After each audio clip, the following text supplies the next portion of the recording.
네, 지금부터는 스텔스 오미크론과 변이 바이러스 이야기를 나눠보겠습니다. 정부에서 오늘 코로나19 유행 전망치를 새롭게 발표를 합니다. 최근 스텔스 오미크론이 빠르게 확산이 되면서 적지 않은 변수가 생겼기 때문인데요. 스텔스 오미크론의 우세종 변환 여부 등이 포함될 예정이라면서요, 교수님? 예, 그렇습니다. 오늘 월요일 날 당국이 발표한다 그랬습니다. 그런데 당국이 지난주에 발표한 게 있습니다. 우리나라에 스텔스 오미크론이 신규 감염자 중에서 비율이 얼마 되나 하는 것을 당국이 지난주에 발표를 했습니다. 예. 발표를 했는데 이게 56%를 약간 넘는다 이렇게 발표했어요. 지난주에. 예. 그래서 아무래도 오늘은 제 생각으로는 60%를 넘지 않겠나 하는 생각이 듭니다. 그러니까 우리나라는 벌써 스텔스 오미크론이 이미 우세종화되었다 이렇게 볼 수 있겠죠. 그러는데 이거는 제 예상입니다만은 다른 나라들과 달리 우리나라에 있어서 스텔스 오미크론은 영향이 아주 미미할 것으로 생각이 됩니다. 왜 그러느냐면 다른 나라는 오미크론이 먼저 유행을 하고 약간 사그라들면서 스텔스 오미크론이 유행하면서 새로운 피크를 만들었습니다. 그러는데 우리나라는 오미크론과 스텔스 오미크론이 거의 동시에 지금 유행하고 있다는 거죠. 그렇기 때문에 오히려 정점에서 약간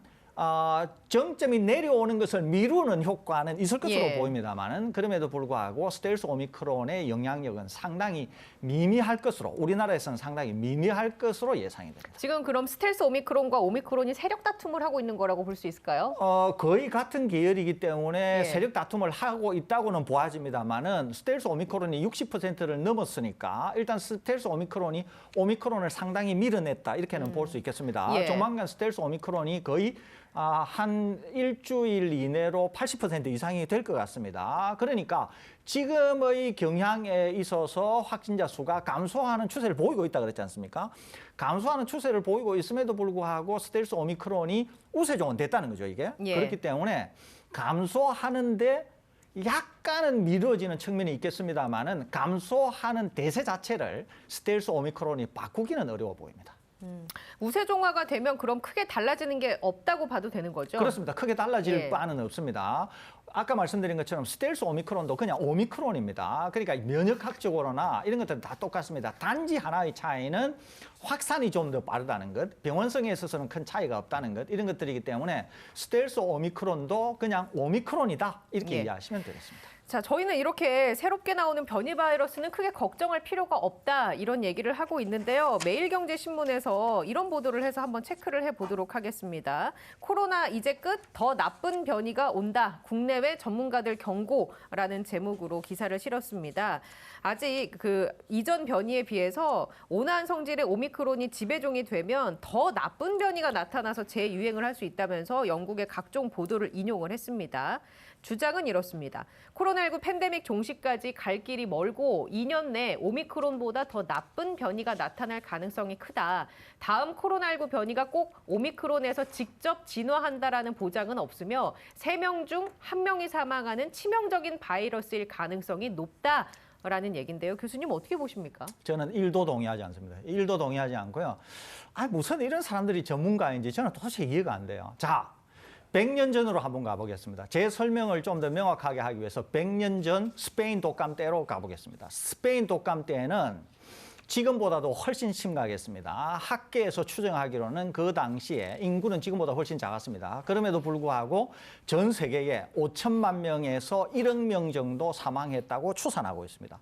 자, 그러면 그 당시에 스페인 독감 때는 유행이 어느 정도였나 하는 걸 우리가 상상할 수 있겠죠? 예. 그리고 그때는 백신도 없었고 치료제도 없었습니다. 그러면은 온전히 그때 전 인류가 멸종했느냐? 아니잖아요. 그때도 우리가 인류가 살아남았지 않습니까? 그러면 그때 인류가 어떻게 살아남았냐라는 거죠. 그때 스페인 독감에 감염이 되고 스페인 독감에서 회복된 분들이 살아남았다는 거죠. 그때. 자, 그러면 똑같은 원리, 지금과 같이 코로나 똑같은 원리. 그러면은 그때도 그러면은 이게 수그러드는 듯 하다가 새로운 변이가 또 나오고 또 수그러드는 듯 하다가 새로운 변이가 나오고 이게 없어지지 않고 100년 동안 유지가 되었을까요? 아니라는 거죠. 그 당시에 100년 전에 유행했던 스페인 독감은 2년 만에 없어지게 됩니다. 2년 만에 없어지게 돼요, 이게. 그러는데 지금 이 전문가들이 뭐라고 얘기한다고요? 지금 코로나19가 이랬다가 사그러드는데 여기서 변이가 나와가지고 또 유행을 하고 그래서 꼬리 잘리기가 안 될 거라고 얘기하잖아요. 이건 다 틀린 얘기입니다. 왜 틀린 이야기일까요? 두 가지 이유 때문에 그렇습니다. 예. 백신과 자연 감염 및 회복 때문에 그래요. 자연 감염 및 회복도 위험하기는 하지만은 면역을 획득하는 수단이 된다 그랬잖아요. 전체로 넣고 봤을 때는. 그렇습니다. 예. 그러니까 자 지금 새로운 변이가 나타난다고 하더라도 인류가 위협이 되려면 어떻게 될까요? 위중증 사망을 만들어야 돼요. 위중증 사망을 만들어내지 못하는 감염병은 아무리 나와도 위험하지가 않습니다. 그러는데 지금 백신 접종을 했기 때문에 추가 감염이 된다고 하더라도 위중증이 떨어질 수가 있고 또 자연 감염 회복되신 분들 중에도 바이러스가 감염한다고 하더라도 면역 효과가 있기 때문에 위중증화가 떨어질 수가 있겠죠. 또 감염이 여러 차례 되면 될수록 획득하게 되는 면역은 커지게 된다는 거죠. 그러면 지금 코로나에서 새로운 변이가 나왔다고 해볼까요? 그러니까 스텔스 오미크론 5 정도가 나왔다고 해볼까요? 그러면 스텔스 오미크론이 감염이 된다고 하더라도 감염은 시킬 수 있을지 모르지만 위중증화율은 계속 떨어진다니까요. 동시에 우리한테는 뭐가 있죠?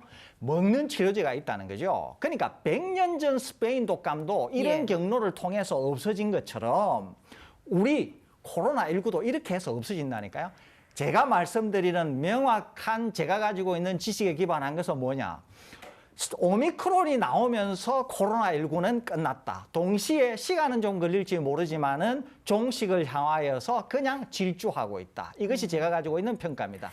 이후에 예. 그 어떤 코로나 변이가 나온다고 하더라도 코로나의 범주에 속하는 것이기 때문에 두 가지 백신 접종 및 자연 감염 회복을 통해서 병원성은 더 떨어질 수밖에 없고 감염되더라도 위험하지 않다. 게다가 먹는 치료제가 있기 때문에 결국 이 코로나는 종식의 날만 기다리면 된다. 이것이 제 평가다. 그런 말씀 드립니다. 근데 실시간 댓글로 이용구님께서 그런데 스페인 독감은 인플루엔자 바이러스고 코로나는 코로나 바이러스라서 전혀 다르다는데 이에 대해서는 어떻게 생각하시는 다르죠. 건가요? 그거는. 예. 다릅니다. 다르는데 감염병이라고 하는 관점에서는 똑같거든요. 그러니까 스페인 독감에 계속 감염이 되고 회복되고 하더라도 면역을 획득하는 것처럼 코로나19도 계속 감염이 되고 회복이 되면은 면역을 획득한다는 거예요. 두 바이러스는 다르지만 스페인 독감 때 스페인 독감이 없어졌던 원리를 가지고 코로나19를 설명하는 것 때문에 제가 차용한 것뿐입니다. 두 바이러스는 실제로는 달라요. 예. 다름에도 불구하고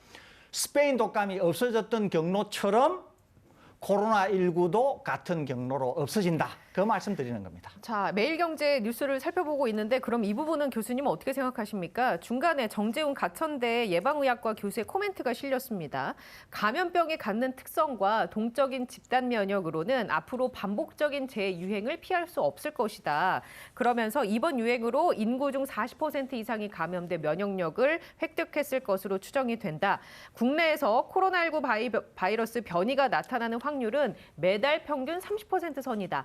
면역 감소와 사회적 중재의 중단, 새로운 변이의 등장 시점은 생각보다 빠를 수 있다라고 얘기를 하면서 다음에 등장하는 변이의 전파력과 면역 회피 능력에 따라서 유행 시점과 규모가 결정될 것이다. 어떻게 해석해야 되는 겁니까? 해석이 좀 안 돼서요. 이거 웃기는 이야기죠. 정재훈 교수 같은 사람이 이런 얘기를 하는 것 자체가 이 수준을 나타내는 거거든요. 이 말도 안 되는 이야기입니다. 예.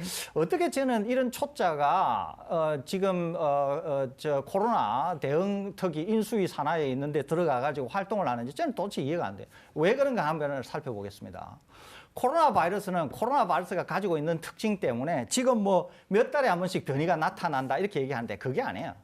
바이러스가 예를 들어 보겠습니다. 바이러스가 한 마리가 나를 감염시키기는 어렵습니다. 그럼에도 불구하고 설명을 쉽게 드리기 위해서 드리는 말씀이에요. 한 마리가 설대우를 감염시키지 않습니까? 그러면은 한 마리가 들어와서 대량의 바이러스를 만듭니다.